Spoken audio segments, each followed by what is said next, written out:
What's up, everyone? Welcome back to another edition of BKNY Hoops. If you're new to the channel, I am your host as always. All right, so we have an article coming from the Nets Wire there, and who's actually going to start and who's actually going to come off the bench. Well, I mean, the answer, and I know there's going to be some people that actually disagrees with me here.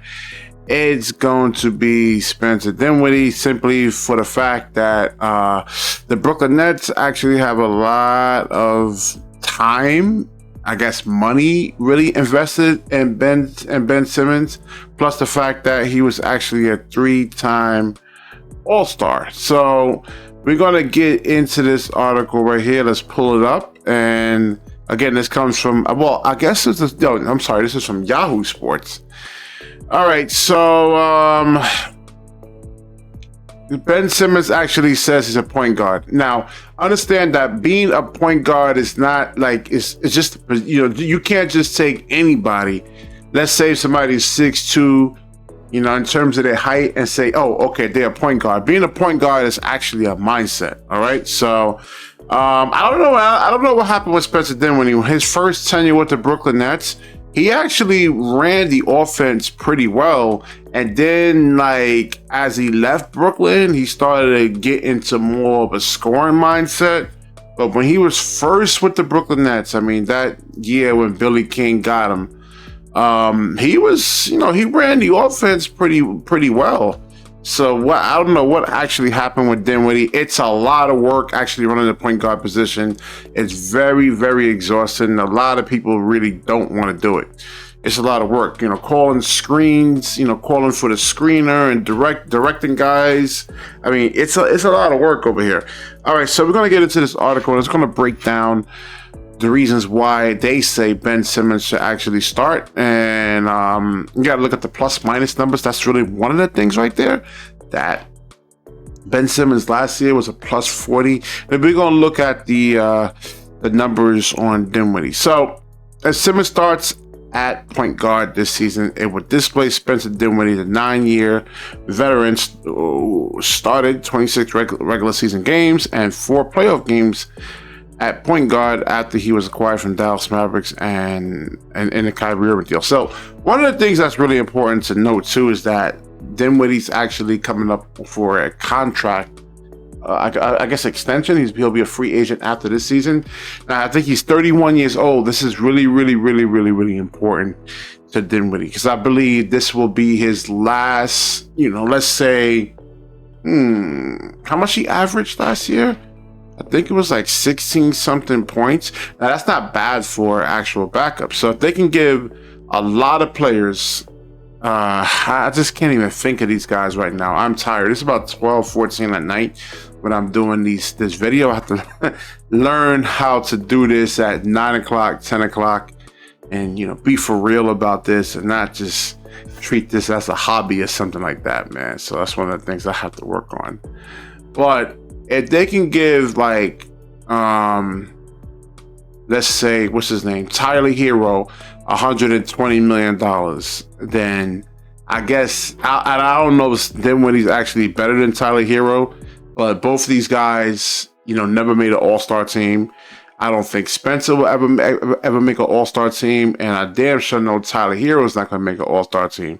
So that's just one example of guys getting big 60, 70, $80 million contracts who never made an all-star team. So this is actually really, truly important. Now, if Dinwiddie actually wants to play a second, come off the bench for 18 to 20 something minutes a game, I don't think Dinwiddie really wants to do that, man. This is like I said, the last, time is not really on these guys' side when it comes to playing basketball, man.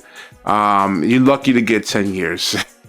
If you're in the NBA, you're just lucky. Not everybody goes and plays 17 to 20 something years, man. All right, so Simmons is looking to redeem himself from essentially the 2 lost seasons of basketball. He's missed 122 out of a possible 164. When he did play last year for the Nets, Simmons operated more as a power forward, and since due to the presence of Urban, he was limited to averaging a career low 6.9 points.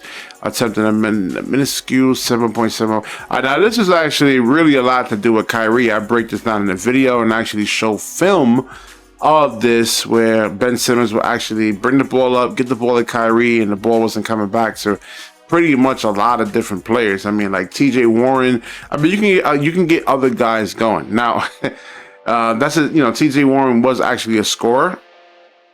So, like I said before, when you play like Kyrie and you take shots within 18 seconds of the shot clock, you're not going to really want to really play the game, really. I mean, you're there, but your mind mentally is not really into it.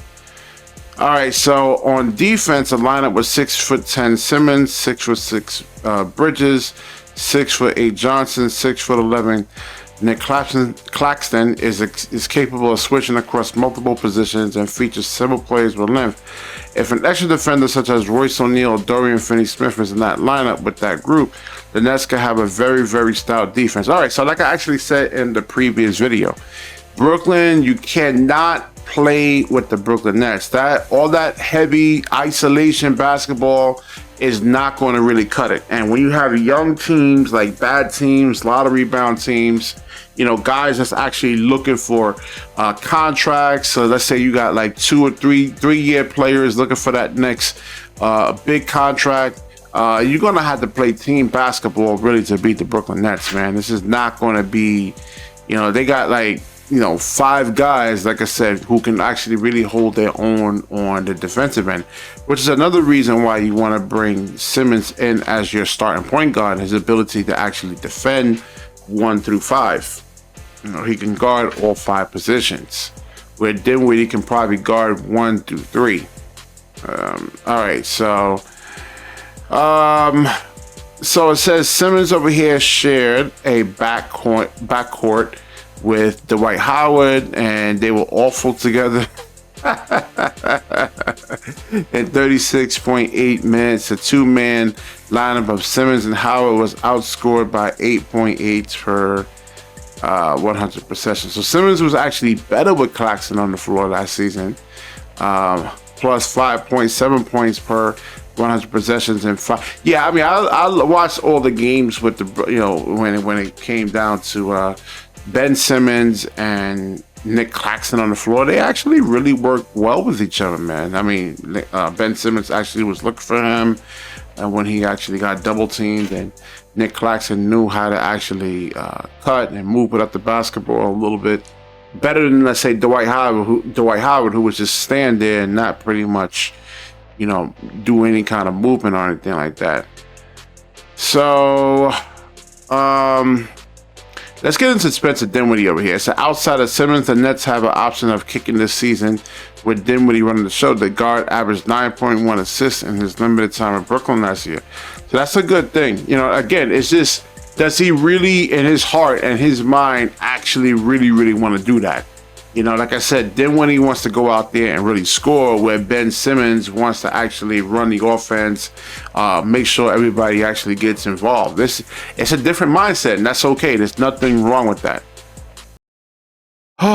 Dinwiddie can score in the half-court pick and roll while being able to get downhill, make plays for himself and his teammates. However, he's not the foul drawer and efficient attacker that he was in his first net stint. So again, the last video I was saying, I was talking about this very, very same thing when it comes to like trying to get, like Dame Lillard or anything like that. These guys in their 30s, they did all this in their 20s and, got injured, and they had suffered a lot of injuries by driving to the rim and getting hit, getting knocked down to the floor. When you start getting into your 30s, man, you start feeling that, and you don't want to be going through all that, man. Not like not like you was when you was in your 20s. So, all right. It's also a possibility that Simmons is the point guard, and then when he starts alongside with him, I like that. See, when they actually did play together, I really, really, really like that combination. Then when he thrived playing off the ball at times in Dallas with Luka and Jalen Brunson, a lot will depend on how well Dinwiddie shoots from the outside. So yeah, Dinwiddie's actually a very, very streaky player. But I think when you got like guys like Ben Simmons and Mikal Bridges who can actually draw double teams in, I really think Dinwiddie shouldn't have any. He should get wide open shots, man. Wide and not with like, guys maybe just standing 12 feet away from him.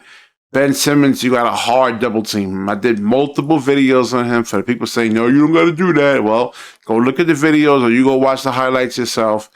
The videos I did where he's getting a hard double team where guys are actually just wide open to actually shoot 3-pointers. And it said Dinwiddie shot just 28.9% from 3 with the Nets last year. Ugh. That's not good, man. But if Dinwiddie's actually running the point guard position, there's a reason for that. He actually has to bring the ball up. Most teams are going to really kind of trap him and get the ball out of his hands. And the ball has to move around, has to, let's say, work the court pretty much. And then by the time the ball gets back to Dinwiddie, then he has, like, let's say 8, 9, 10 seconds on the shot clock to actually work with.